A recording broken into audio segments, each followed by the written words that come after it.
Hello friends, যারা দেশ এবং দেশের বাইরে থেকে আমার এই ভিডিওটি দেখছেন সবাইকে ইউটিউব চ্যানেল এনআরবি গার্ডেনে সুস্বাগত। আজ আমরা কাঠিমন আম গাছ কীভাবে চিনতে হয় সে বিষয়ে আলোচনা করব। তার আগে আপনারা যদি এই চ্যানেল নতুন হয়ে থাকেন তবে চ্যানেলটি সাবস্ক্রাইব করে বেল আইকনটি অল করে দেবেন, তবে আমার ভিডিও তৈরি করা উৎসাহ ও উদ্দীপনা বাড়বে এবং নতুন ভিডিও ছাড়লে আপনারা সঙ্গে সঙ্গে নোটিফিকেশনও পেয়ে যাবেন। বন্ধুরা, কাঠিমন গাছ চেনার বেশ কয়েকটি উপায় আছে, সে বিষয়ে আমি বিস্তারিত আলোচনা করব। আপনারা ধৈর্য সহকারে ভিডিওটি দেখবেন, তবে সহজে আপনারা কাঠিমন গাছের পরিচিতি পাবেন এবং আপনারা সহজেই চিনতে পারবেন। বন্ধুরা, প্রথমে আসি গাছের কচি পাতা থেকে। বন্ধুরা, যদিও বর্ষার আগ মুহূর্তে সাধারণত কচি পাতা বেরোয়, এই সময় যদি আপনারা গাছ কেনেন তখন আপনারা কচি পাতা দেখলেই বুঝতে পারবেন যে এটি কাঠিমন নাকি অন্যান্য গাছের আম। বন্ধুরা, দেখুন এই কচি পাতাগুলো অন্য জাতের আম গাছের পাতা। এগুলো দেখতে সাধারণত লালচে আকৃতির রঙের, আর কাটিমন গাছের আমের পাতা অর্থাৎ কচি পাতা হালকা গ্রিন আকৃতির, অর্থাৎ এটি সাধারণত লালচে হয় না।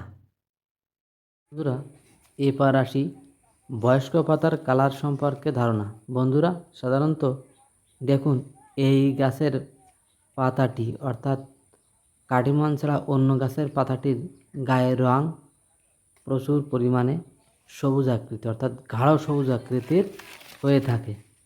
বন্ধুরা, এবার দেখুন কাটিমন গাছের পাতার রং অর্থাৎ বয়স্ক গাছের পাতার রং কেমন হয়। দেখুন বন্ধুরা, এটি গাঢ় সবুজ আকৃতির না, অর্থাৎ অন্য যে পাতাটি আমরা দেখলাম তার থেকে হালকা সবুজ আকৃতির। দেখো আপনারা এই কাটিমন গাছ নির্বাচন করতে পারেন। বন্ধুরা, এবার আসি গাছের পাতার আগা অর্থাৎ একদম সামনের অংশ দেখে কিভাবে চেনা যায় এবং এর বোটা দেখে কিভাবে চেনা যায় এবং পাতার আকৃতি এবং শিরা উপশিরা দেখে কিভাবে এই গাছটি সহজেই চেনা যায়। বন্ধুরা, দেখুন এই যে দুটি পাতা আমি রেখেছি, এই দুটি পাতার প্রথমটির পাতার সামনের অংশ সুচালো আকৃতির এবং লম্বাটে, এবং অন্য পাতাটির সামনের অংশ সুচালো না অর্থাৎ ভোঁতা আকৃতির, আর এর পাতার দৈর্ঘ্য অপেক্ষাকৃত অন্য পাতাটির থেকে বেশি, অর্থাৎ এই পাতার দৈর্ঘ্য সাধারণত 9 থেকে 11 ইঞ্চি বা তারও সামান্য অংশ বৃদ্ধি পেয়ে থাকে। আর ভোঁটাটি দেখুন অন্তত 2 থেকে 2.5 ইঞ্চি পরিমাণে লম্বা হয়। আর এর অন্য পাশে যে আমের পাতাটি আমি রেখেছি তা দেখেন তার ভোঁটার আকৃতি বা দৈর্ঘ্য সাধারণত 1 থেকে 1.5 ইঞ্চি হয়।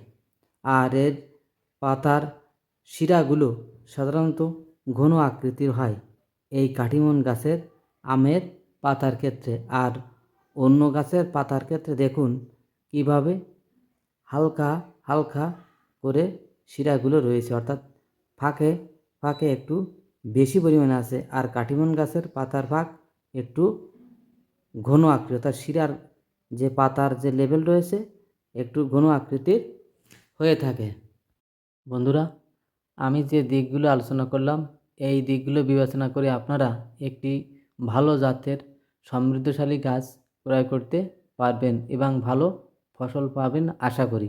বন্ধুরা, আমার এই ভিডিওটি যদি ভালো লাগে তবে লাইক, কমেন্টস ও সাবস্ক্রাইব করে আমাকে উদ্বুদ্ধ করবেন। ধন্যবাদ সবাইকে।